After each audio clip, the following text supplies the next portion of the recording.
ನರ ದೌರ್ಬಲ್ಯತೆ ಹೆಚ್ಚಾದಾಗ 200ಕ್ಕೂ ಅಧಿಕ ರೋಗಗಳು ಬರ್ತವೆ. ಇಡೀ ಶರೀರದ ಮೆಕ್ಯಾನಿಸಮ್ ನಿಂತಿರೋದೇ ನರನಾಡಿಗಳ ಮೂಲಕ. ಅಂತ ನರನಾಡಿಗಳಿಗೆ ತೊಂದರೆ ಬಂದಾಗ 200 ಸಾವಿರಾರು ರೋಗಗಳು ಬರ್ತವೆ. ಗುಣವಾಗದ ಕಠಿಣ ಕಾಯಿಲೆಗಳಿಂದ ಆರೋಗ್ಯ ಪಡ್ಕೊಳ್ಬೇಕಂದ್ರೆ ಯೋಗ ಮತ್ತು ಆಯುರ್ವೇದದಲ್ಲಿ ಮಾತ್ರ ಸಾಧ್ಯ ಇದೆ. ಓಂ ಶ್ರೀ ಗುರು ಬಸವಲಿಂಗಾಯ ನಮಃ. ಓಂ ನಮಃ ಶಿವಾಯ. ಸರ್ವರಿಗೂ ಭಕ್ತಿಯ ಶರಣಾರ್ಥಿ. ನಾನು ನಿಮ್ಮ ಯೋಗ ಗುರು ವೈದ್ಯ ಶ್ರೀ ಚನ್ನಬಸವಣ್ಣ, ಶ್ರೀಗಂಗಾ ಯೋಗ ನಿಸರ್ಗ ಚಿಕಿತ್ಸಾ ಹಾಗೂ ಆಯುರ್ವೇದ ಸಂಶೋಧನಾ ಕೇಂದ್ರ, ಆರೋಗ್ಯ ಮಹಾಮನೆ, ಬೆಂಗಳೂರು, ಹುಬ್ಬಳ್ಳಿ, ಧಾರವಾಡ ಹತ್ತಿರ ಮುರುಕಟ್ಟಿ. ತಮ್ಮೆಲ್ಲರಿಗೂ ನಮ್ಮ ಯೂಟ್ಯೂಬ್ ಚಾನಲ್ಗೆ ಭಕ್ತಿಯ ಸ್ವಾಗತ. ಆತ್ಮೀಯರೇ, ಇವತ್ತಿನ ಸಂಚಿಕೆಯಲ್ಲಿ ನರ ದೌರ್ಬಲ್ಯತೆಗಳನ್ನ ನಿವಾರಣೆ ಮಾಡಿಕೊಳ್ಳತಕ್ಕಂತ ಆಹಾರ ಪದ್ಧತಿ ಮತ್ತು ಮನೆಮದ್ದುಗಳನ್ನ ಕುರಿತಾಗಿ ಮಾಹಿತಿಗಳನ್ನು ನೋಡೋಣ. ನರ ದೌರ್ಬಲ್ಯತೆ ಹೆಚ್ಚಾದಾಗ ಮನುಷ್ಯನ ಶರೀರದಲ್ಲಿ ಸುಮಾರು 200ಕ್ಕೂ ಅಧಿಕ ರೋಗಗಳು ಬರ್ತವೆ. ನರ ದೌರ್ಬಲ್ಯತೆಯಿಂದನೇ ಮೆದುಳಿನ ವಿಕಾರದಿಂದ ನಮ್ಮ ಸೈಕೋಸೊಮ್ಯಾಟಿಕ್ ಡಿಸಾರ್ಡರ್ಗಳು ಹೆಚ್ಚಾಗ್ತವೆ, ಹಾರ್ಮೋನ್ಸ್ಗಳ ಇಂಬ್ಯಾಲೆನ್ಸ್ಗಳು ಹೆಚ್ಚಾಗ್ತವೆ, ಹಾಗೆ heart, liver, kidney, lungs, brain ಇವೆಲ್ಲ ಏನಿದಾವಲ್ಲ, ಇನ್ವ್ಯಾಲೆಂಟರಿ ಆರ್ಗನ್ಸ್ಗಳು, ಸ್ಮಾಲ್ ಇಂಟ್ರೆಸ್ಟೈನು, ಲಾರ್ಜ್ ಇಂಟ್ರೆಸ್ಟೈನು ಅಂತ ಹೇಳಿದ್ರೆ ಎಲ್ಲ ಒಳಗಿರ್ತಕ್ಕಂಥ ಆಂತರಿಕ ಪ್ರಕ್ರಿಯೆಗಳನ್ನ ಮಾಡ್ತಕ್ಕಂಥ ಅಂಗಾಂಗಗಳು, ಮೆದುಳಿನಿಂದ ಹಿಡಿದು ದೊಡ್ಡ ಕರಳಿನವರೆಗೂ ಅಲ್ಲಿರ್ತಕ್ಕಂಥ ಗ್ರಂಥಿಗಳು, ಪೀನಿಯಲ್ ಗ್ರಂಥಿ, ಪಿಟ್ಯುಟರಿ ಗ್ರಂಥಿ, ಥೈರಾಯ್ಡ್ ಗ್ರಂಥಿ, ರೀಪ್ರೊಡಕ್ಟಿವ್ ಗ್ರಂಥಿ, ಹಾಗೆ ಎಲ್ಲ ರೀತಿಯಾಗಿರ್ತಕ್ಕಂಥ ಗ್ರಂಥಿಗಳು, ಪ್ಯಾಂಕ್ರಿಯಾಸ್ ಗ್ರಂಥಿಗಳು, ಇವೆಲ್ಲ ಗ್ರಂಥಿಗಳಾಗಿರ್ಬೋದು, ಒಳಗಡೆ ಇರತಕ್ಕಂಥ ಇನ್ವ್ಯಾಲೆಂಟರಿ ಆರ್ಗನ್ಸ್ಗಳಾಗಿರ್ಬೋದು, ಇವೆಲ್ಲ ಫಂಕ್ಷನ್ ಮಾಡ್ಲಿಕ್ಕೆ ಮುಖ್ಯವಾಗಿ ನರಗಳ ಒಂದು ಶಕ್ತಿ ಬಹಳ ಮುಖ್ಯ. ಆ ನರನಾಡಿಗಳಲ್ಲಿ ವ್ಯತ್ಯಾಸ ಆಯ್ತಂದ್ರೆ ಇವೆಲ್ಲ ಆರ್ಗನ್ಸ್ಗಳಿಗೆ ತೊಂದರೆ ಉಂಟಾಗುತ್ತೆ. ಇಡೀ ಶರೀರದ ಮೆಕ್ಯಾನಿಸಮ್ ನಿಂತಿರೋದೇ ನರನಾಡಿಗಳ ಮೂಲಕ. ಅಂತ ನರನಾಡಿಗಳಿಗೆ ತೊಂದರೆ ಬಂದಾಗ 200 ಸಾವಿರಾರು ರೋಗಗಳು ಬರ್ತವೆ. ಅದ್ರಲ್ಲಿ ಮುಖ್ಯವಾಗಿ ನಾವು ಸಂಶೋಧನೆ ಮಾಡ್ತಾ ಪ್ರಮುಖವಾಗಿ ವಿಚಾರ ಮಾಡಿದಾಗ ಇದನ್ನು ವಿಚಾರಗಳು 200 ಇದ್ದಿದ್ದು 250 ಆಗ್ಬೋದು, 300 ಆಗ್ಬೋದು, ಹೆಚ್ಚಿಗೆ ಆಗ್ತಾನೆ ಹೋಗ್ತಾ ಹೊರತು ಕಮ್ಮಿ ಆಗಲ್ಲ. ಅಷ್ಟು ಕಾಯಿಲೆಗಳನ್ನ ನಾವು ಒಂದ್ ಸ್ವಲ್ಪ ನಮ್ಮ ಆತ್ಮಾವಲೋಕನ ಮಾಡ್ಕೊಂಡು ಇಷ್ಟೆಲ್ಲ ಸಮಸ್ಯೆಗಳು ಬರ್ತವೆ ಅನ್ನೋದನ್ನ ನಾವು ನಿಖರವಾಗಿ ಖಚಿತಪಡಿಸ್ಕೊಂಡು ನಿಮಗೆ ಹೇಳ್ತಾ ಇದ್ದೇವೆ. ಅದಕ್ಕಾಗಿ ನರ ದೌರ್ಬಲ್ಯತೆ ಕೇವಲ ನರ ದೌರ್ಬಲ್ಯತೆಯಾಗಿ ನೋಡಬಾರದು. ನರ ದೌರ್ಬಲ್ಯತೆಯಿಂದ ನಮ್ಮ ಜೀವನವೇ ನಾಶ ಆಗುತ್ತೆ. ಎಲ್ಲಿ ಕ್ಯಾನ್ಸರ್ ಗಡ್ಡೆ ಆಗಿರುತ್ತೆ, ಆ ಗಡ್ಡೆ ಕರಗಬೇಕಂತ ಹೇಳಿದ್ರು ಕೂಡ ದೇಹದ ಮೆಕ್ಯಾನಿಸಮ್ ಸರಿಯಾಗಿ ಕೆಲಸ ಮಾಡ್ಬೇಕು, ನರ್ವ್ ಫಂಕ್ಷನ್ ಚೆನ್ನಾಗಿ ಕೆಲಸ ಮಾಡ್ಬೇಕು. ಇಲ್ಲ ಅಂದ್ರೆ ನಾವೆಷ್ಟೇ ಔಷಧಿ ಕೊಟ್ಟರು ಆ ಗಡ್ಡೆಗೆ ಹೋಗಿ ಆ ಔಷಧಿನೇ ತಲುಪೋದಿಲ್ಲ. ಯಾವುದೇ ಒಳ್ಳೆಯ ಅಂಶಗಳನ್ನ ಶರೀರಕ್ಕೆ ತಲುಪಿಸ್ತಕ್ಕಂತ ಕೆಲಸವನ್ನ ಮಾಡೋದೇ ನರಗಳು. ಅದಕ್ಕೆ ಮನುಷ್ಯನಿಗೆ ನರಮಾನವ ಅಂತ ಕರೀತಾರೆ. ಮನುಷ್ಯನ ಶರೀರದಲ್ಲಿ ವಿಶೇಷವಾದ ನರಗಳ ವಿನ್ಯಾಸ ಇದೆ. ಅದರಲ್ಲಿ ದೌರ್ಬಲ್ಯತೆ ಉಂಟಾದ್ರೆ ಸುಮಾರು ಸಣ್ಣ ಪುಟ್ಟ ಕೈಕಾಲು ಜೋಮಿನಿಂದ ಹಿಡಿದು ಮಾರಣಾಂತಿಕವಾಗಿರ್ತಕ್ಕಂಥ ಕ್ಯಾನ್ಸರು, ಭಯಾನಕವಾಗಿರ್ತಕ್ಕಂಥ ಹೃದಯದ ಸಮಸ್ಯೆ, ಬ್ರೈನ್ ಹ್ಯಾಮ್ರೇಜು, ಬ್ರೈನ್ ಸ್ಟ್ರೋಕ್ ಇಂಥವೆಲ್ಲ ದೊಡ್ಡ ದೊಡ್ಡ ಸಮಸ್ಯೆಗಳಿಗೂ ಕೂಡ ನರ ದೌರ್ಬಲ್ಯತೆಗೆ ಮೂಲ ಕಾರಣ ಆಗುತ್ತೆ. ಇಂತಹ ನರ ದೌರ್ಬಲ್ಯತೆ ಬರಲಿಕ್ಕೆ ಮೂಲ ಕಾರಣ ಅಂತ ಹೇಳಿದ್ರೆ ಆ ನರನಾಡಿಗಳಿಗೆ ಬೇಕಾಗಿರ್ತಕ್ಕಂಥ ಪೋಷಕ ಸತ್ವಗಳ ಕೊರತೆ. ನರಗಳಿಗೆ ಬೇಕಾಗಿರ್ತಕ್ಕಂಥ ಪೋಷಕ ಸತ್ವಗಳು ಮುಖ್ಯವಾಗಿ ಯಾವುದು ಅಂತ ಹೇಳಿದ್ರೆ vitamin B1, vitamin B6, vitamin B12, ಹೀಗೆ ವಿಟಮಿನ್ಸ್ಗಳಲ್ಲಿ ಮುಖ್ಯವಾಗಿ ಈ ಬಿ ಕ್ಯಾಟಗರಿಯಲ್ಲಿ ಇರ್ತಕ್ಕಂಥ, ಬಿ ಫ್ಯಾಮಿಲಿಯಲ್ಲಿ ಇರ್ತಕ್ಕಂಥ ಏನಂತ ಹೇಳ್ತಾರೆ ಬಿ ಕಾಂಪ್ಲೆಕ್ಸಸ್ ಅಂತ ಕರೀತಾರೆ. ಅವಕ್ಕೆಲ್ಲ ಅವೆಲ್ಲವೂ ಕೂಡ ನರಗಳ ಶಕ್ತಿಗೆ ಬಹಳ ಮುಖ್ಯವಾಗಿರ್ತಕ್ಕಂಥ ಶಕ್ತಿಯಾಗಿ ಕೆಲಸ ಮಾಡ್ತವೆ. ಅತ್ಯಗತ್ಯವಾಗಿ ಬೇಕಾಗಿರ್ತಕ್ಕಂಥ ಅಂಶಗಳು ವಿಟಮಿನ್ ಬಿ ಗ್ರೂಪಿನ ವಿಟಮಿನ್ಸ್ಗಳು.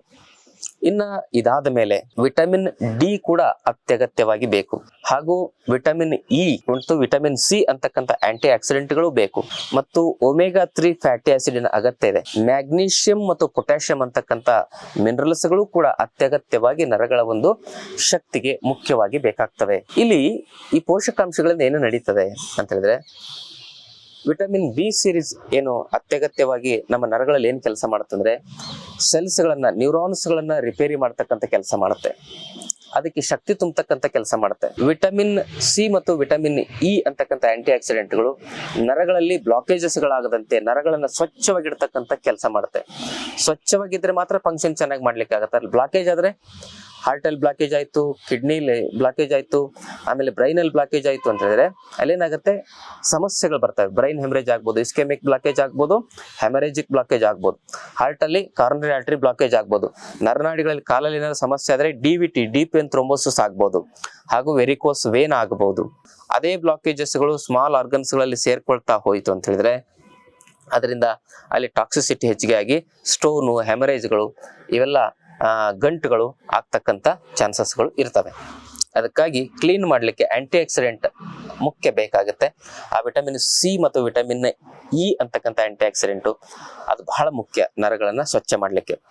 ಇನ್ನು ಆ ಒಂದು ನ್ಯೂರಾನ್ಸ್ಗಳ ಗ್ರೋತ್ ಆಗ್ಬೇಕಲ್ಲ, ಬೆಳವಣಿಗೆ ಸರಿಯಾಗಿ ಆಗ್ಬೇಕಲ್ಲ, ನರಗಳ ಒಂದು ವಿಕಾಸ ಆಗ್ಬೇಕಲ್ಲ, ಅದಕ್ಕೆ ವಿಟಮಿನ್ D ಅಂತಕ್ಕಂಥ ಬಹಳ ಅತ್ಯಗತ್ಯವಾಗಿ ಬೇಕಾಗಿರ್ತಕ್ಕಂಥದ್ದು ಅದಕ್ಕೆ ಸ್ಟ್ರೆಂತ್ ಮತ್ತು ಬೆಳವಣಿಗೆಗೆ. ಹಾಗೂ ಆ ನರಗಳ ಒಳಗಡೆ ಇನ್ಫ್ಲಮೇಷನ್ ಆಗಬಾರ್ದು, ಉರಿಯೂತ. ನಾ ಹೇಳಿದ್ನಲ್ಲ, ಯಾವುದು ಹೆಮರೇಜಿಕ್ ಸ್ಟ್ರೋಕ್ ಅಂತ ಏನು ಹೇಳಿದ್ನಲ್ಲ, ಬ್ರೈನ್ ಹೆಮರೇಜ್ ಆಗೋದು, ಹಾರ್ಟಲ್ಲಿ ಇನ್ಫ್ಲಮೇಷನ್ ಆಗಿ ಕಾರ್ನರಿ ಆರ್ಟರಿ ಬ್ಲಾಕೇಜ್ ಆಗೋದು, ಹೆಮರೇಜ್ ಅಲ್ಲೂ ಕೂಡ ಆಗುತ್ತೆ. ಇಡೀ ಶರೀರದಲ್ಲಿ ಹೆಮರೇಜ್ಗಳಾಗೋದು, ಗಂಟುಗಳಾಗೋದು, ಅವೆಲ್ಲ ಯಾಕೆ ಅಂತ ಹೇಳಿದ್ರೆ ಇನ್ಫ್ಲಮೇಷನ್ ಕಾರಣದಿಂದ, ಉರಿಯೂತ ಕಾರಣದಿಂದಾಗಿ. ಆ ಉರಿಯೂತವನ್ನ ತಡೆಗಟ್ಟಬೇಕಂದ್ರೆ ಒಮೆಗಾ 3 ಫ್ಯಾಟಿ ಆಸಿಡ್ ಅಂತಕ್ಕಂಥದ್ದು ಬಹಳ ಅತ್ಯಗತ್ಯವಾಗಿ ಬೇಕು. ಹಾಗೇನೆ ಮ್ಯಾಗ್ನೀಷಿಯಂ ಇಂದ ನರ್ವ್ಸ್ ಮತ್ತೆ ಮಸಲ್ಸ್ ಫಂಕ್ಷನ್ಗಳ ಕನೆಕ್ಷನ್ ಚೆನ್ನಾಗಿರ್ತದೆ. ಹಾಗೂ ಪೊಟ್ಯಾಷಿಯಂ ನರ್ವ್ ಸಿಗ್ನಲ್ಸ್ ಗಳಿಗೆ ಅದು ಮುಖ್ಯವಾಗಿ ಬೇಕಾಗಿರ್ತಕ್ಕಂಥ ಒಂದು ಮಿನರಲ್ಸ್ ಆಗಿರ್ತದೆ. ಮ್ಯಾಗ್ನೀಷಿಯಂ, ಪೊಟ್ಯಾಷಿಯಂ ಇವೆರಡು ಅತ್ಯಗತ್ಯವಾಗಿ ನರಗಳ ಒಂದು ಕ್ರಿಯಾಶಕ್ತಿಗೆ ಬೇಕಾಗಿರ್ತಕ್ಕಂಥ ಮಿನರಲ್ಸ್ಗಳು ಅಂತ ಹೇಳ್ಬೋದು. ಇನ್ನೂ ಹಲವಾರು ಮಿನರಲ್ಸ್ಗಳು ಬೇಕಾಗ್ತವೆ. ಮುಖ್ಯವಾಗಿರ್ತಕ್ಕಂಥ ಪೋಷಕ ಸತ್ವಗಳನ್ನ ನಾನು ನಿಮಗೆ ಹೇಳಿದೆ. ಇವುಗಳ ಕೊರತೆಯಿಂದನೇ ನರ ದೌರ್ಬಲ್ಯತೆ, ಆ ನರ ದೌರ್ಬಲ್ಯತೆ ವೃದ್ಧಿಯಾಗಿ ಮುಂದೆ ಹಾರ್ಟ್ ಅಟ್ಯಾಕ್ ಆಗೋದು, ಬ್ರೈನ್ ಹೆಮರೇಜ್ ಆಗೋದು, ಕಿಡ್ನಿ ಫೇಲ್ ಆಗೋದು, ಲಿವರ್ ಸಮಸ್ಯೆಗಳಾಗೋದು, ಬಂಜಿತನದ ಸಮಸ್ಯೆಗಳು, ಮಕ್ಕಳಾಗದಿರ್ತಕ್ಕಂಥ ಹಾರ್ಮೋನ್ಸ್ಗಳ ವ್ಯತ್ಯಾಸಗಳು, ಅದರಿಂದಾಗಿನೇ ವೆರಿಕೋಸ್ ವೇನ್ ಆಗೋದು, ಅದರಿಂದಾಗಿನೇ ಕ್ಯಾನ್ಸರ್ ಬರೋದು, ಅದರಿಂದಾಗಿನೇ ನಮ್ಮ ಡಯಾಬಿಟಿಸ್ ಹೆಚ್ಚಾಗೋದು, ಅದರಿಂದಾಗಿನೇ BP ಹೆಚ್ಚಾಗೋದು, ಅದರಿಂದಾಗಿನೇ ಚರ್ಮದ ವ್ಯಾಧಿಗಳು ಬರೋದು, ಎಲ್ಲ ರೋಗಗಳು ಬರೋದು ಇಂತಹ ನರಗಳ ದೌರ್ಬಲ್ಯತೆಯ ಕಾರಣದಿಂದಾಗಿನೇ. ನಾವು ಕೈಕಾಲು ಜೋಮ್ ಅಷ್ಟೇ ನರಗಳ ದೌರ್ಬಲ್ಯತೆ ಕಾರಣದಿಂದ ಬರುತ್ತೆ ಅಂತ ತಿಳ್ಕೊಂಡಿರ್ತೀವಿ. ಎಲ್ಲ ಕಾರಣಗಳು, ಇವೆಲ್ಲ ಸಮಸ್ಯೆಗಳು ನರ ದೌರ್ಬಲ್ಯತೆ ಕಾರಣದಿಂದಾನೇ ಬರ್ತವೆ. ಅದಕ್ಕೆ ಇದನ್ನ ಸರಿ ಮಾಡ್ಕೊಳ್ಳಿಕ್ಕೆ ಯಾವ ಆಹಾರ ಪದ್ಧತಿಯನ್ನ ನಾವು ಅನುಸರಿಸಬೇಕು ಅನ್ನೋದ್ರ ತಿಳ್ಕೊಳ್ಳೋಣ. ಪ್ರಾರಂಭಿಕ ಹಂತದಲ್ಲಿ ನರ ದೌರ್ಬಲ್ಯದ ಲಕ್ಷಣ ಎಂದ್ರೆ ಜೋಮ್ ಹಿಡಿಯೋದು, ಒಂಥರ ಸುಸ್ತಾಗೋದು, ಯಾವ ಕಾರಣಕ್ಕೂ ಕೂಡ ಸ್ಟೇಬಲ್ ಆಗಿಲ್ಲದೆ ಇರತಕ್ಕಂಥ ಮೈಂಡ್ ಪದೇ ಪದೇ ಸ್ವಿಂಗ್ ಆಗೋದು, ಇವೆಲ್ಲ ನರ ದೌರ್ಬಲ್ಯತೆ ಕಾರಣದಿಂದ ಬಂದಿರ್ತವೆ. ಇದನ್ನ ಸರಿ ಮಾಡ್ಕೊಳ್ಳಿಕ್ಕೆ ಎಂತ ಆಹಾರ ಪದ್ಧತಿಗಳಂದ್ರೆ ಮೊಳಕೆ ಕಾಳುಗಳನ್ನು ಸೇವನೆ ಮಾಡೋದು. ನಾ ಹೇಳಿರ್ತಕ್ಕಂಥ ಎಲ್ಲ ಮಿನರಲ್ಸ್ಗಳು, ಎಲ್ಲ ವಿಟಮಿನ್ಸ್ಗಳು, ಎಲ್ಲ ರೀತಿಯ ಆಂಟಿ ಆಕ್ಸಿಡೆಂಟ್ಗಳ ಒಂದು ಪ್ರಮಾಣಗಳು ಮೊಳಕೆ ಕಾಳುಗಳಲ್ಲಿ ನಿಮಗೆ ಈಸಿಯಾಗಿ ಸಿಗ್ತದೆ. ಹೆಸರು ಕಾಳು, ಹುರುಳಿ ಕಾಳು, ಕಡಲೆಕಾಳು, ಮತ್ತೆ ಅಲಸಂದಿ ಕಾಳು, ಮಡಕೆ ಕಾಳು, ಇವೆಲ್ಲ ಕಾಳುಗಳಿದಾವಲ್ಲ, ಒಂದೊಂದು ಕಾಳುಗಳನ್ನು ಒಂದೊಂದು ದಿವಸ ಅದನ್ನ ಏನ್ ಮಾಡ್ಬೇಕು, ಮೊಳಕೆ ಬರೆಸ್ಬೇಕು.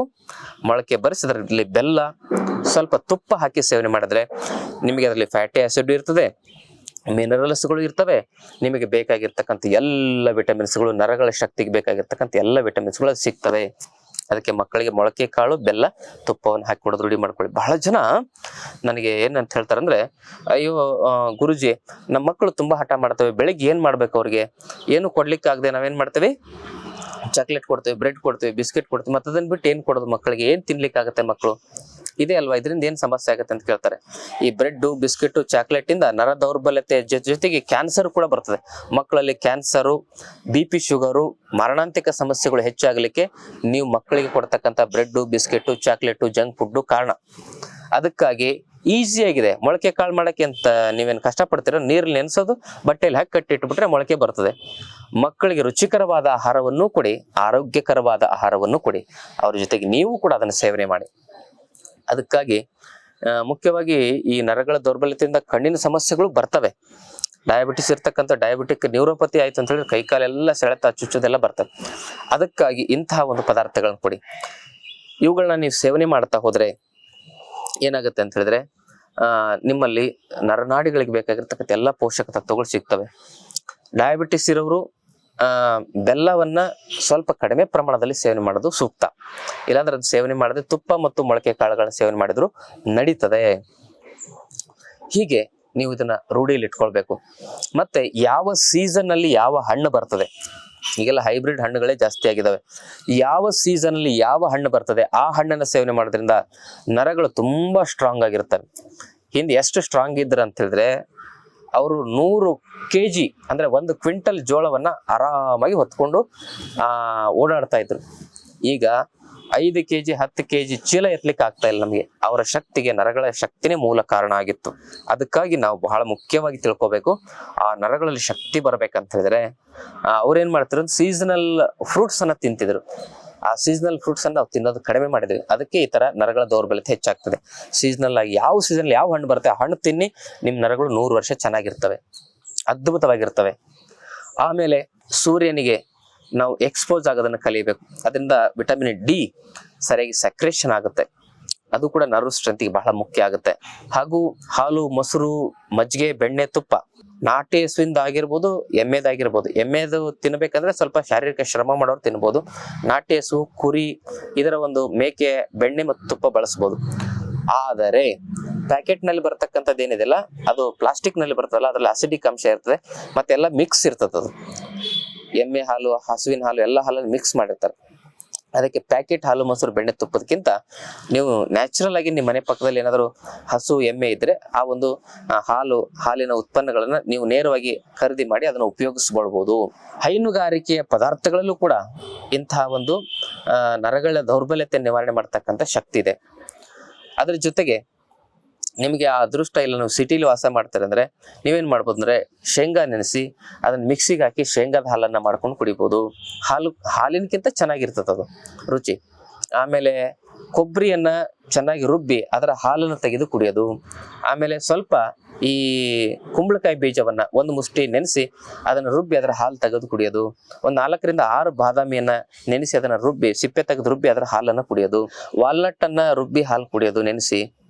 ಅಥವಾ ಹೆಸರು ಕಾಳು, ಕಡಲೆಕಾಳು, ಆಮೇಲೆ ಮಡಿಕೆ ಕಾಳು, ಇವನ್ನೆಲ್ಲ ನೆನೆಸಿ ರುಬ್ಬಿ ಅದರ ಹಾಲು ತೆಗೆದು ಕುಡಿಬಹುದು. ಅದರಲ್ಲೂ ಕೂಡ ಅದ್ಭುತವಾಗಿರ್ತಕ್ಕಂಥ ಸ್ವರಸ ಬರ್ತದೆ. ಅದು ಹಾಲಿನಕ್ಕಿಂತ ತುಂಬಾ ಚೆನ್ನಾಗಿ ಟೇಸ್ಟ್ಫುಲ್ ಆಗಿನೂ ಇರ್ತದೆ. ಹೀಗೆ ನೀವು ಹಾಲು ಕುಡಿಬೇಕಂತಕ್ಕಂಥ ಅಭ್ಯಾಸ ಇದ್ರೆ, ಮಕ್ಕಳಿಗೆ ಕೊಡ್ಬೇಕಂತ ಅಭ್ಯಾಸ ಇದ್ರೆ ಮೊಳಕೆ ಕಾಳುಗಳನ್ನ ರಸ ತೆಗೆದು ಅದರ ಒಂದು ಹಾಲು ತೆಗೆದು ಕೊಡ್ಬೋದು. ಆಮೇಲೆ ಡ್ರೈ ಫ್ರೂಟ್ಸ್ ಗಳನ್ನ ನೆನೆಸಿ ಅದನ್ನ ರುಬ್ಬಿ ಅದ್ರದ್ದೊಂಥರ ಟೇಸ್ಟು ಚೆನ್ನಾಗಿರುತ್ತೆ. ಖರ್ಜೂರ ಹಾಕಿದ್ರೆ ತುಂಬಾ ಚೆನ್ನಾಗಿ ಟೇಸ್ಟ್ ಬರ್ತದೆ, ಸಿಹಿ ಟೇಸ್ಟ್ ಬರ್ತದೆ. ಆದ್ರೆ ಖರ್ಜೂರ ಒರಿಜಿನಲ್ ಇರಲಿ, ಅದನ್ನು ಕೂಡ ಸಕ್ಕರೆ ಪಾಕದಲ್ಲಿ ಎದ್ದಿ ಕೊಡ್ತಾರೆ. ಆ ಒರಿಜಿನಲ್ ತಿಳ್ಕೊಳ್ಳೋದು ಹೇಗೆ ಅಂದ್ರೆ ಅದನ್ನ ರಾತ್ರಿ ನೀರಿನಲ್ಲಿ ಸೇರಿ ಬೆಳಗ್ಗೆ ಎದ್ದು ಅದರಲ್ಲಿ ಸಕ್ಕರೆ ಅಂಶ ಕಡಿಮೆ ಆಗಿರಬಾರ್ದು. ಸಪ್ಪೆ ಅನಿಸ್ತು ಅಂದ್ರೆ ಅದ್ರಲ್ಲಿ ಸಕ್ಕರೆಯಲ್ಲಿ ಆ ಪಾಕದಲ್ಲಿ ಎದ್ದಿದ್ದಾರೆ ಅಂತ ಅರ್ಥ. ರಾತ್ರಿ ನೆನೆಸಿರೋ ಖರ್ಜೂರ ಬೆಳಗ್ಗೆ ಎದ್ದು ಸಪ್ಪೆ ಅನಿಸಿದ್ರೆ ಅದು ಸಕ್ಕರೆ ಪಾಕದಲ್ಲಿ ಅದ್ದಿರೋ ಖರ್ಜೂರ ಅಂತ ಅರ್ಥ. ಹಾಗಾಗಿ ಸರಿಯಾಗಿ ನಾವು ಅದನ್ನ ಒರಿಜಿನಲ್ ಇರೋದನ್ನ ತೆಗೆದುಕೊಂಡು ಉಪಯೋಗ ಮಾಡಬೇಕು. ಇನ್ನ ಇದಾದ ಮೇಲೆ ಮತ್ತೊಂದಿಷ್ಟು ಮನೆಮದ್ದುಗಳು ಅಂತ ಹೇಳಿದ್ರೆ, ಆಯುರ್ವೇದದಲ್ಲಿ ಕೆಲವೊಂದಿಷ್ಟು ನರಗಳನ್ನ ಸ್ಟ್ರೆಂತ್ ಮಾಡತಕ್ಕಂತ ಔಷಧಿಗಳಿದಾವೆ. ಅದನ್ನ ಮನೆಮದ್ದಾಗಿನೂ ಕೂಡ ತಾವು ಬಳಸ್ಬೋದು. ಅಶ್ವಗಂಧ, ಶತಾವರಿ ಮತ್ತು ಅರ್ಜುನ. ಅಶ್ವಗಂಧ ಅರ್ಧ kg, ಶತಾವರಿ ಅರ್ಧ kg, ಆಮೇಲೆ ಅರ್ಜುನ 1/4 kg. ಈ 3 ಸೇರಿಸಿ, ಅರ್ಜುನದ ಚೂರ್ಣ ಸಿಗುತ್ತೆ, ಆಮೇಲೆ ಅಶ್ವಗಂಧ ಚೂರ್ಣ, ಶತಾವರಿ ಚೂರ್ಣ ಸಿಗುತ್ತೆ. ಇದರಲ್ಲೂ ಕೂಡ ಡೂಪ್ಲಿಕೇಟ್ ಮಾಡ್ತಾ ಇದಾರೆ ಜನ. ಒರಿಜಿನಲ್ ತೆಗೆದುಕೊಳ್ಬೇಕು. ತಮಗೆ ಬೇಕಾದಲ್ಲಿ ನಮ್ಮ ಆಶ್ರಮದಲ್ಲಿ ಸಿಗುತ್ತೆ, ಅದನ್ನ ತಾವು ತೆಗೆದುಕೊಂಡು ಹೋಗ್ಬೋದು. ಈ 3 ಸೇರಿಸಿ ಇವುಗಳನ್ನ ಬೆಳಗ್ಗೆ 1 ಚಮಚ, ಸಾಯಂಕಾಲ 1 ಚಮಚ, ಅಂದ್ರೆ 3 ಮಿಕ್ಸ್ ಮಾಡಿ ಇಟ್ಕೊಳ್ಬೇಕು. ಅದನ್ನ ಬೆಳಗ್ಗೆ 1 ಚಮಚ, ಸಾಯಂಕಾಲ 1 ಚಮಚ ಸೇವನೆ ಮಾಡ್ಬೇಕು. ಯಾವ್ದ್ರಿಂದ ಅಂದ್ರೆ ಅದ್ರ ಜೊತೆಗೆ ಒಂದು ಅರ್ಧ ಚಮಚ ಜೇನು, 1 ಚಮಚ ಹಸುವಿನ ತುಪ್ಪ ಸೇರಿಸಿ ಸೇವನೆ ಮಾಡಿದ್ರೆ ನೋಡಿ ನರಗಳು ತುಂಬಾ ಸ್ಟ್ರಾಂಗ್ ಆಗಿರ್ತವೆ. ಅದ್ಭುತವಾಗಿ ಸ್ಟ್ರೆಂತ್ ಬರ್ತದೆ ನರಗಳಿಗೆ. ಈ ಮನೆ ಮದ್ದನ್ನು ಮಾಡಬಹುದು. ಮತ್ತೆ ಇನ್ನೊಂದಂದ್ರೆ ರಸಾಯನ ಚೂರ್ಣ ಮಾಡ್ಕೊಳ್ಬಹುದು. ನೆಲ್ಲಿಕಾಯಿ ಪುಡಿ 100 ಗ್ರಾಮು, ನೆಗ್ಗಿಲು ಮುಳ್ಳಿನ ಪುಡಿ ಅಂದ್ರೆ ಗೋಕ್ಷುರದ ಪುಡಿ 100 ಗ್ರಾಮ್, ಅಮೃತ ಬಳ್ಳಿ ಪುಡಿ 100 ಗ್ರಾಮ್. ಈ 3 ಪೌಡರ್ ಮಿಕ್ಸ್ ಮಾಡ್ಕೊಂಡು ಅದನ್ನು ಕೂಡ ಅರ್ಧ ಚಮಚ ಜೇನು, 1 ಚಮಚ ಹಸುವಿನ ತುಪ್ಪದೊಂದಿಗೆ ಸೇವನೆ ಮಾಡೋದ್ರಿಂದ ಅದ್ಭುತವಾಗಿ ನರ್ವ್ ಸ್ಟ್ರೆಂತ್ ಬರ್ತದೆ. ಕೈಕಾಲು ಜೋಮು, ಸುಸ್ತು, ನಿಶಕ್ತಿ, ಸೆಳೆತ ಇವೆಲ್ಲ ಕಮ್ಮಿ ಆಗ್ತವೆ. ಇವೆಲ್ಲ ಮನೆ ಮದ್ದನ್ನು ಮಾಡ್ಕೊಳ್ಳಿ. ಸೊಪ್ಪು ತರಕಾರಿ ಹಣ್ಣುಗಳನ್ನು ಯಥೇಚ್ಛವಾಗಿ ತಿನ್ನಿ. ಸೊಪ್ಪು ತರಕಾರಿಗಳಲ್ಲೂ ಕೂಡ ನಮಗೆ ಬೇಕಾಗಿರ್ತಕ್ಕಂಥ ಎಲ್ಲ ಮಿನರಲ್ಸ್ಗಳು, ಎಲ್ಲ ವಿಟಮಿನ್ಸ್ಗಳು ಅದರಲ್ಲಿ ಸಿಗ್ತವೆ. ಅದಕ್ಕೆ ಸೊಪ್ಪು ತರಕಾರಿಗಳನ್ನು ಹೆಚ್ಚಾಗಿ ತಿನ್ನೋದನ್ನು ರೂಢಿ ಮಾಡ್ಕೊಳ್ಳಿ. ಬೆಳಗ್ಗೆ ಎದ್ದು ಬೂದು ಕುಂಬಳಕಾಯಿ ಜ್ಯೂಸು, ಸೋರೆಕಾಯಿ ಜ್ಯೂಸು, ಬೆಟ್ಟದ ನೆಲ್ಲಿಕಾಯಿ juice, carrot juice, beetroot juice, ಹೀಗೆ ಜ್ಯೂಸ್ಗಳನ್ನು ಕುಡೀರಿ. ಎಲ್ಲ ಸೀಸನ್ ಬರ್ತಕ್ಕಂಥ ಹಣ್ಣಿನ ಜ್ಯೂಸ್ಗಳನ್ನು ಕುಡೀರಿ. ತರಕಾರಿ ಸೊಪ್ಪುಗಳ ಜ್ಯೂಸನ್ನು ಕುಡೀರಿ. ನುಗ್ಗೆ ಸೊಪ್ಪಿನ ಜ್ಯೂಸು, ಮೆಂತ್ಯ ಸೊಪ್ಪಿನ ಜ್ಯೂಸು, ಪಾಲಕ್ ಸೊಪ್ಪಿನ ಜ್ಯೂಸು, ಬಸಳೆ ಸೊಪ್ಪಿನ ಜ್ಯೂಸು, ದಂಟಿನ ಬೇವಿನ ಸೊಪ್ಪಿನ ಜ್ಯೂಸ್ ಇವೆಲ್ಲದರಲ್ಲೂ ಆಂಟಿ ಆಕ್ಸಿಡೆಂಟು ವಿಟಮಿನ್ಸ್ಗಳು ಹೇರಳವಾಗಿ ನಮ್ಗೆ ಸಿಗ್ತವೆ. ನಮ್ಮ ಆರೋಗ್ಯಕ್ಕೆ ಇವೆಲ್ಲ ತುಂಬಾ ಪೂರಕವಾಗಿ ಕೆಲಸ ಮಾಡ್ತವೆ. ನರಗಳ ದೌರ್ಬಲ್ಯತೆಗೆ ಇವೆಲ್ಲವೂ ಕೂಡ ಬಹಳ ಮುಖ್ಯ. ಆ ಒಂದು ನರಗಳ ದೌರ್ಬಲ್ಯತೆ ನಿವಾರಣೆ ಮಾಡ್ಲಿಕ್ಕೆ ಇವೆಲ್ಲ ಒಳ್ಳೆಯ ಆಹಾರಗಳು. ಫಾಸ್ಟ್ ಫುಡ್, ಜಂಕ್ ಫುಡ್ ಬಿಡಿ, ಸೊಪ್ಪು, ತರಕಾರಿ, ಹಣ್ಣುಗಳನ್ನ, ಹೈನುಗಾರಿಕೆ ಪದಾರ್ಥಗಳನ್ನ ತಿನ್ನಿ. ಅಗಸೆ ಬೀಜವನ್ನ ನಾವು ಪುಡಿ ಮಾಡಿ ಆ 1-2 ಚಮಚ ಪುಡಿಯನ್ನ 1 ಗ್ಲಾಸ್ ಮಜ್ಜಿಗೆ ಅಥವಾ ಮೊಸರಿನೊಂದಿಗೆ ಹಾಕಿ ಬೆಳಗ್ಗೆ ಸೇವನೆ ಮಾಡೋದ್ರಿಂದ ಕೂಡ ನರ ದೌರ್ಬಲ್ಯತೆ ಕೇವಲ 1-2 ತಿಂಗಳಲ್ಲೇ ಕಮ್ಮಿ ಆಗುತ್ತೆ. ಅಗಸೆ ಬೀಜ ಮತ್ತೆ ಎಳ್ಳು, ಮತ್ತೆ ಅದರ ಜೊತೆಗೆ ಗುರೆಳ್ಳು ಅಂತ ಕರೀತಾರೆ, ಹುಚ್ಚೆಳ್ಳು ಅಂತ ಕರೀತಾರೆ, ಅದು ಮತ್ತೆ ಸನ್ಫ್ಲವರ್ ಸೀಡ್ಸ್ಗಳು, ಇವೆಲ್ಲವೂ ಕೂಡ ನರಗಳ ಸ್ಟ್ರೆಂತ್ಗೆ ಬಹಳ ಮುಖ್ಯವಾಗಿರ್ತಕ್ಕಂಥದ್ದು. ನಮ್ಮ ಉತ್ತರ ಕರ್ನಾಟಕದಲ್ಲಿ ಏನ್ ಮಾಡ್ತಾರೆ ಅಂದ್ರೆ ಇವುಗಳ ಚಟ್ನಿ ಮಾಡ್ತಾರೆ. ಗುರೆಳ್ಳು ಚಟ್ನಿ ಮಾಡ್ತಾರೆ, ಅಗಸಿ ಚಟ್ನಿ ಮಾಡ್ತಾರೆ, ಆಮೇಲೆ ಏನಂತ ಹೇಳಿದ್ರೆ ಶೇಂಗಾ ಚಟ್ನಿ ಮಾಡ್ತಾರೆ, ಶೇಂಗಾ ಬೀಜ ಚಟ್ನಿ. ಇವೆಲ್ಲ ಚಟ್ನಿಗಳಿಂದ ಏನಂತ ಹೇಳಿದ್ರೆ ಆರೋಗ್ಯಕ್ಕೆ ಪೂರಕವಾಗಿರ್ತಕ್ಕಂಥ ಶಕ್ತಿ ನಮ್ಮ ಶರೀರದಲ್ಲಿ ವೃದ್ಧಿ ಆಗುತ್ತೆ. ಇದು ನರಗಳ ಸ್ಟ್ರೆಂತ್ಗೆ ಇದು ಬಹಳ ಮುಖ್ಯವಾಗಿರ್ತಕ್ಕಂಥದ್ದು. ಆ ಚಟ್ನಿಗಳನ್ನ ಮೊಸರಿನ ಜೊತೆಗೆ ಹಾಕಿ ಸೇವನೆ ಮಾಡಿದಾಗ ಅದರ ಒಂದು ಸ್ವಭಾವ, ಅದರ ಸ್ಟ್ರೆಂತ್ ಇನ್ನು ಡಬಲ್ ತ್ರಿಬಲ್ ಆಗುತ್ತೆ. ಅದಕ್ಕೆ ನೋಡಿ, ಚಟ್ನಿ ಪುಡಿಯನ್ನ ಮೊಸರಿನ ಜೊತೆಗೆ ಹಾಕಿ ಸೇವನೆ ಮಾಡ್ತಕ್ಕಂಥ ವೈಜ್ಞಾನಿಕವಾಗಿರ್ತಕ್ಕಂಥ ಆಹಾರ ಪದ್ಧತಿಯನ್ನು ನಮ್ಮ ಪೂರ್ವಜರು ಅನುಸರಣೆ ಮಾಡ್ಕೊಂಡು ಬಂದ್ರು. ಅದನ್ನೆಲ್ಲ ನಾವು ಮರೆತು ಇವಾಗೆಲ್ಲ sauce, junk food, tasting powder ಹಾಕಿರ್ತಕ್ಕಂಥ ಆ ಸಾಸ್ ತಿಂದ್ರೆ ನರಗಳ ದೌರ್ಬಲ್ಯತೆ ಹೆಚ್ಚಾಗುತ್ತೆ. ಆ ಸಾಸ್ ಅಲ್ಲಿ ಏನಿರ್ತದೆ, ಪ್ರಿಸರ್ವೇಟಿವ್ ಇರ್ತದೆ, ಟೇಸ್ಟಿಂಗ್ ಪೌಡರ್ ಇರ್ತದೆ, ಆಡೆಡ್ ಫ್ಲೇವರ್ಸ್ ಗಳಿರ್ತವೆ, ಕಲರ್ಸ್ ಗಳಿರ್ತವೆ.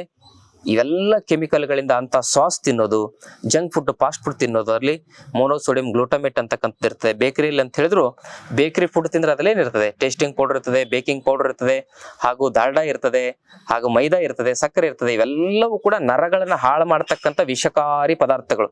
ಅದಕ್ಕೆ ಬೇಕರಿ ಪದಾರ್ಥ, ಜಂಕ್ ಫುಡ್, ಫಾಸ್ಟ್ ಫುಡ್ ಇವೆಲ್ಲವುಗಳನ್ನ ಬಿಟ್ಟು ಇಂಥ ಸತ್ವಭರಿತವಾಗಿರ್ತಕ್ಕಂಥ ಹಣ್ಣು, ತರಕಾರಿ, ಸೊಪ್ಪುಗಳನ್ನ ಸೇವನೆ ಮಾಡ್ತಾ, ಡ್ರೈ ಫ್ರೂಟ್ಸ್ಗಳಾಗಿರ್ಬೋದು, ಇವೆಲ್ಲವುಗಳನ್ನು ಸೇವನೆ ಮಾಡ್ತಾ ತಮ್ಮ ಆರೋಗ್ಯವನ್ನ ಚೆನ್ನಾಗಿ ಇಟ್ಕೊಳ್ಬಹುದು ಅಂತಕ್ಕಂಥ ಮಾಹಿತಿಯನ್ನು ಕೊಡ್ತಾ, ಈ ಮಾಹಿತಿ ಇಷ್ಟವಾದಲ್ಲಿ ತಮ್ಮ ಬಂಧು ಮಿತ್ರರೊಂದಿಗೆ ಶೇರ್ ಮಾಡ್ಕೊಳ್ಳೋ ಜೊತೆಗೆ ತಾವಿನ್ನೂ ನಮ್ಮ ಚಾನೆಲ್ ಅನ್ನು ಸಬ್ಸ್ಕ್ರೈಬ್ ಮಾಡ್ಕೊಂಡಿಲ್ಲ ಅಂದ್ರೆ ದಯವಿಟ್ಟು ಚಾನೆಲ್ ಸಬ್ಸ್ಕ್ರೈಬ್ ಮಾಡ್ಕೊಳ್ಳಿ. ಗುಣವಾಗದ ಕಠಿಣ ಕಾಯಿಲೆಗಳಿಂದ ಆರೋಗ್ಯ ಪಡ್ಕೊಳ್ಬೇಕಂದ್ರೆ ಯೋಗ ಮತ್ತು ಆಯುರ್ವೇದದಲ್ಲಿ ಮಾತ್ರ ಸಾಧ್ಯ ಇದೆ.